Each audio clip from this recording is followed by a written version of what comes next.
What's up, guys? MCMMA here, and in today's video I am going to be breaking down who I think is the most underrated fighter in each UFC division. This was kind of a tough video to make just because I feel like there's a lot of guys that you could say are underrated in their divisions, and I kind of tried to keep it within guys in the rankings. But yeah, let's get right into it. Before I start going by division, I've got a few honorable mentions here. Randy Brown, I think is super underrated. I'm not sure how he isn't ranked. His last real loss came against JDM at UFC 284, and since then he's been on an absolute tear. He just knocked out Nicholas Dalby cold, which has literally never been done before, at the Kansas City Fight Night earlier this year, and he's going to be fighting Gabriel Bonfim in the Apex in a few weeks, and I think he's going to easily win that fight, and from there he'll probably be looking at a top 10 opponent. So I think Randy Brown is going to be getting a lot more eyes on him very soon. Another guy I think is super underrated is Charles Johnson, a flyweight. Most people know him from his knockout over Joshua Van, which I've heard be referred to as a fluke a lot. I don't really think it was a fluke, to be honest. It was a nightmare matchup for Van on short notice, and even though a lot of people will say, oh, Charles Johnson was losing that fight, he was down on the scorecards, he really wasn't. If you actually watch the fight, it was probably 1-1, even though the judges had it 2-0 Van. And he's also coming off another big knockout over another very hyped up prospect with the knockout over Loner Kavanaugh at the China Fight Night a couple months ago. And I know that they offered him Steve Ursig, I think, for the MSG pay-per-view, but Ursig declined that. But the fact that the UFC is finally starting to give Charles Johnson some big fights shows that they are recognizing how good he is. So hopefully he'll get a big fight soon, so more of the UFC fan base can really understand how talented this guy is. Another guy I think is just perennially underrated is Jared Cannonier. He probably would have been my pick for middleweight had he won that fight over MVP. But again, I mean, this dude consistently takes like the toughest fights possible. I don't know if the UFC just doesn't offer him anything else or if he wants to challenge himself like this, but like he's fucking 40 years old fighting Kyle Bohayo, Gregory Robocop Rodriguez, MVP, one of the toughest strikers to deal with in the entire UFC. And all of these fights are competitive. Kyle Bohayo, it was 2-2 going into the fifth, and even though he got his ass beat in the fifth round, still a very close fight. He beat RoboCop after getting dropped twice in the first round. MVP, I mean, yeah, MVP was styling on him on the feet, but MVP styles on literally everybody on the feet. And in the third round, Cannonier was able to control him on the ground. So I think Jared Cannonier is super underrated. I would like to see him get somebody kind of ranked around his range next, but I doubt that's going to happen. He's probably going to fight some unranked guy, knowing how the UFC tends to book him. But regardless of who it is, I think there is a very good chance that he wins. And my last honorable mention is Steve Garcia. He just broke into the featherweight rankings with his win over Calvin Kattar earlier this year. But before that, he was on like a 5-fight knockout streak. I think it was the longest in the UFC. And he's going to be fighting David Onama pretty soon in the Apex. And I think that he should be able to win that fight pretty easily. And from there, he'll be looking towards the top 10 and maybe even further. So, all right, let's get into the official list. First off, at Flyweight, I think that the most underrated fighter in the division is Brandon Royval. I understand that you might be thinking, how can a guy who's ranked top 3 be the most underrated? But I think so few people surely appreciate just how good Brandon Royval is. I mean, this guy has wins over Brandon Moreno. I mean, who else has beaten Brandon Moreno? It's been Davison Figueiredo and Pantoja and Royval. That's it. And the other two guys are former champions and considered two of the greatest flyweights of all time. Tatsuro Taira, only man to ever beat Tatsuro Taira. Kai Kara France, again, like who else is beating Kai Kara France? Pantoja and Moreno. I mean, I know he technically lost to Amir Albazi, but that doesn't fucking count. That was a robbery. The other wins over Mateus Nicolau and Matt Schnell, I mean, obviously those are a little less impressive, but just more to add to his resume. And this dude has only lost to the elite of the elite in the division. He's got the 2 losses to Pantoja. He lost to Brandon Moreno earlier in his UFC run. And most recently, as we know, in that fight of the year against Joshua Van. He lost. That was a super tough fight for me to watch since I genuinely love both of these fighters. And I thought that I thought that Royval was on pace to win that third round, and which would have won in the fight before getting dropped in the last 10 seconds. But I think that fight shows more how legit Joshua Van is than it is like a knock on Royval in any way. And Royval is booked to face Manel Cap at the end of the year, and I think that he is going to show Manel Cap levels, to be honest, especially with how cocky Cap is. He was talking a lot of shit about Royval because he pulled out the first time that they were scheduled to fight earlier this year, and then Manel Cap had to end up doing the same thing, which is why Royval ended up fighting Joshua Van. So I expect a big win from him in that fight, and I generally think he is not only the most underrated fighter in the flyweight division, I think he might be the most underrated fighter in the entire UFC. But let's move on to the next division. At Bantamweight, I think that the most underrated fighter in the Bantamweight division is Davy Grant. I mean, Davy Grant outside of Neil Magny, might be the craftiest vet in the entire company. I mean, this dude is consistently like a plus 250, plus 300 underdog in every single one of his fights, and he just genuinely just finds a way to get it done almost every single time. I mean, if we look at his wins, Damone Blackshear, Daniel Marcos. I know on paper he lost the Marcos fight, but he did not fucking lose that. That was a robbery. Jonathan Martinez, Rafael Assunção, Luis Smolka, Chito Vera back in the day. And his only two losses in the past, 7 years, or only two legit losses, have come to Adrian Yanez. You could even dispute that one since that was a super close fight.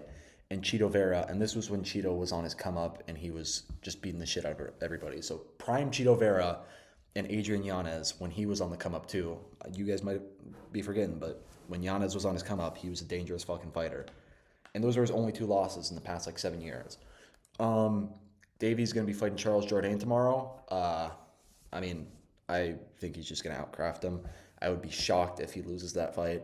And honestly, I think with a win over Jourdain, I think that he should be looking at a top 15 opponent. I know that might not happen, primarily due to how inactive Davy Grant tends to be, but he is already a borderline top 15 fighter right now. And with another quality win over Jourdain, I think that he should absolutely be getting a ranked opponent. But Davy Grant, I think, is the most underrated fighter in the Bantamweight division. All right, moving on to Featherweight. This is another case of where I think inactivity kind of hurts how people think of him, but I've got number 6 ranked Arnold Allen. People really forget just how elite Arnold Allen is. This dude's only fully legit loss in the UFC came to Max Holloway, where he lost 48-47 to Max Holloway. And Holloway, I mean, he's a top 10 fighter of all time, maybe even higher. He literally only loses to the greatest of the great with Volk and Taporia. And I know he lost to Movzar, but that was a super close fight. I personally thought that Arnold Allen won that, but it was very close, and I think it was close enough that you can't consider it a robbery. But if he had won that Evelo fight, I think he would probably either have fought for the title at this point, or he would be next in line. But outside of those two, he's got wins over Dan Hooker, Calvin Kattar, Sadiq Youssef, Giga Chikadze, Nick Lentz, a bunch of quality wins. And I don't really know why he hasn't fought in such a long time. I think he's been dealing with some injuries, but I really hope that he is able to get back in there soon. I think that he'll probably be looking at a top 10 opponent. Maybe I think a fight against Yair Rodriguez would be pretty sick. Maybe, I know Aljo was calling him out at one point. I think that would also be a pretty sick fight. But Arnold Allen is an elite featherweight, and I don't think that there are many people who consider him as such. All right, moving on to the next. I think the most underrated lightweight is number 14 ranked Grant Dawson.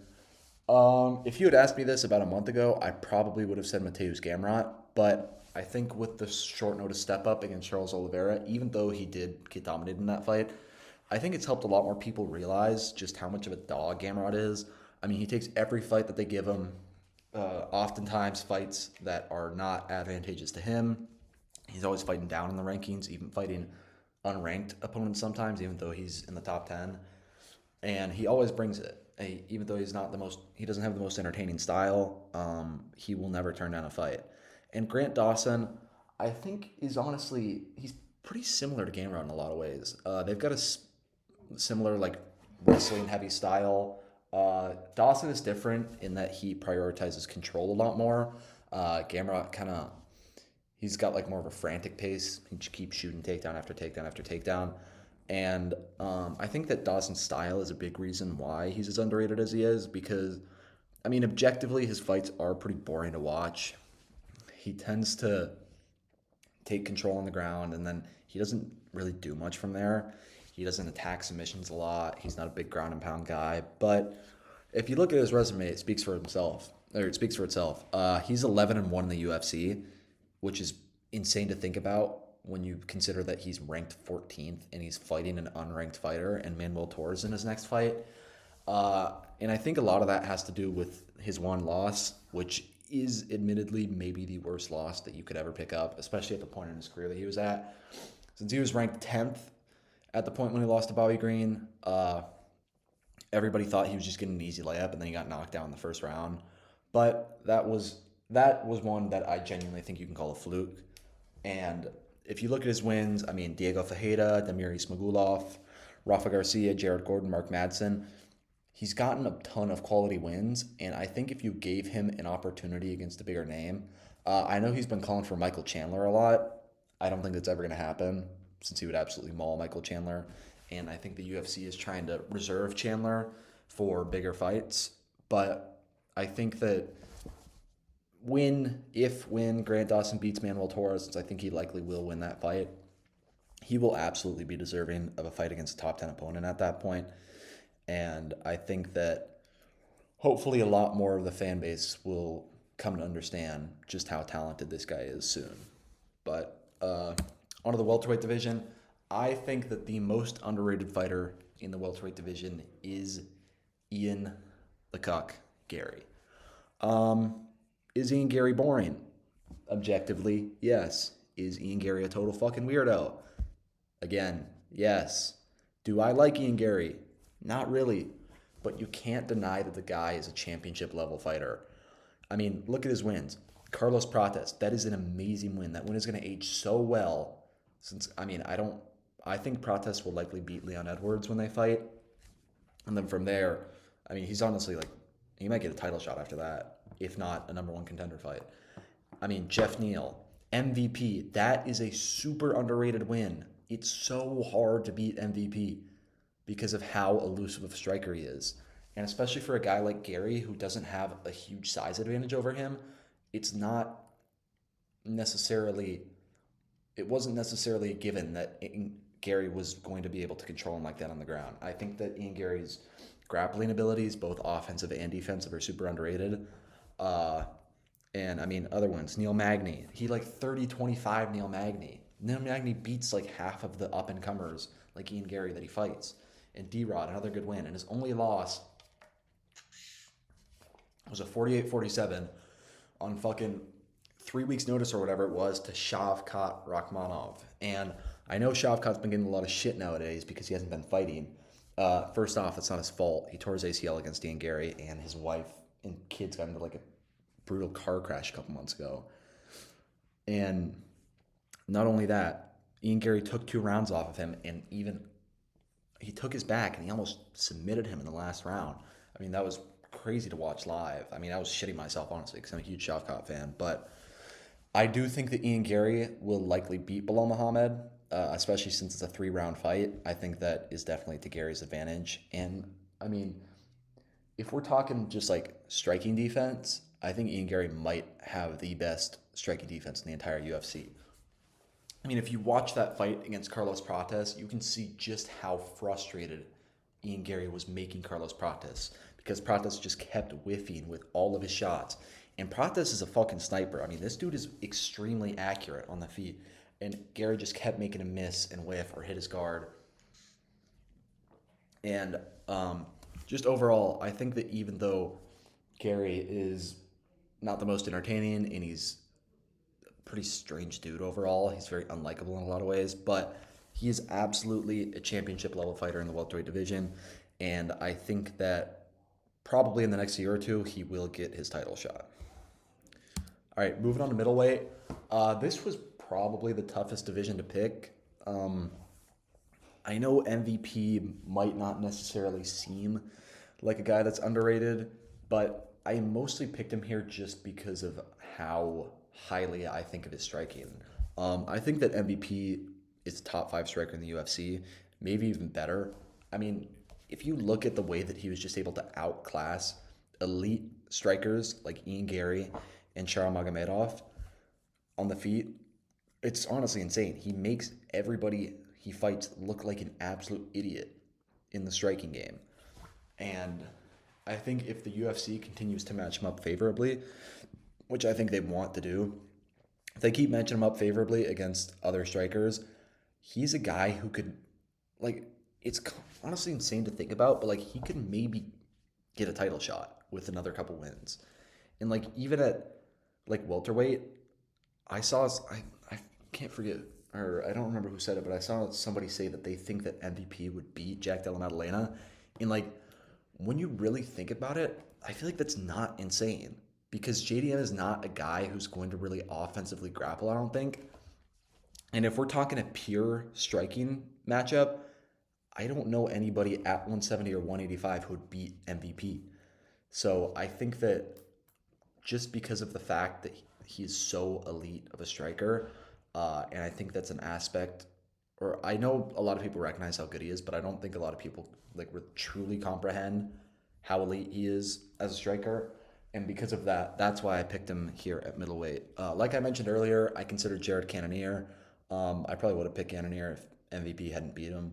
I mean, Fluffy Hernandez is another guy who I still think is somewhat underrated, but I think, especially with his last one over Roman Dolidze, I think that a lot of people understand just how much of a force that Fluffy is at this point. And yeah, I mean, there's a lot of somewhat underrated guys at middleweight, but I don't think there's anybody in that division who's like stands out to me as truly underrated. So that's why I picked MVP here. On the other hand, at light heavyweight, this is a guy who I think is truly underrated. Azamat Murzakanov, I mean, this dude is an absolute fucking killer. He's undefeated, knocks out every single opponent that he faces. And he's another guy where I think the main reason he's so underrated is just because of his inactivity. His last fight was short notice. He had a short notice replacement in Bredson Ribeiro. I forgot who. I think he was booked to fight Johnny Walker in that one. I mean, oh my God. Johnny Walker's lucky that that fight didn't happen because Azamat would have absolutely fucking killed him. But it was another first-round knockout for Azamat. He's got he's got a win over Alonzo Menafield, who's ranked, who's on a nice little win streak right now. Dustin Jacoby, Devin Clark, and he just hasn't gotten the opportunity to fight a big name yet. I know part of it's his fault. He was booked to fight Nikita Krylov late last year, and I think this was when Krylov was still ranked in the top 10, but he did pop for steroids, which set him back a lot. But I think that Azamat is honestly a championship level fighter, especially in a thin division like light heavyweight. And I mean, if you give this dude I think he should be fighting maybe a Jamal Hill oh no, I forgot. He's fighting Rakic at 321. I think he's gonna run through Rakic. And even though Alexander Rakic is a guy who hasn't won a fight in 4 years or something, he still is very good. He's one of the most technical fighters in the division, and all of his losses have been competitive, close loss to Magomed Ankalaev. He was beating the shit out of Yuri until Yuri just, you know how it goes with him. He just flips the switch and decides to knock you out. So I think after a win over Alexander Rakic, he should be looking at a top 5 opponent. And I mean, I think he's one of the best fighters in the division right now, especially with how thin he is. So I can't wait for him to keep moving up the rankings, and I think he should be looking at some pretty big fights probably in the next year or so. So yeah, Azamat Murzakanov, guy to watch out for in the light heavyweight division. All right, last In the heavyweight division, I have got number 5 ranked Jailton Almeida. Um, Not only do I think Jailton Almeida is super underrated, I think that he is the second best fighter in the division outside of Tom Aspinall. I also think that he's a guy who just gets way too much hate. I mean, I know a ton of people call him boring, but like this dude has one decision win in his entire career, and it was against Derek Lewis. He finishes every single other one of his fights.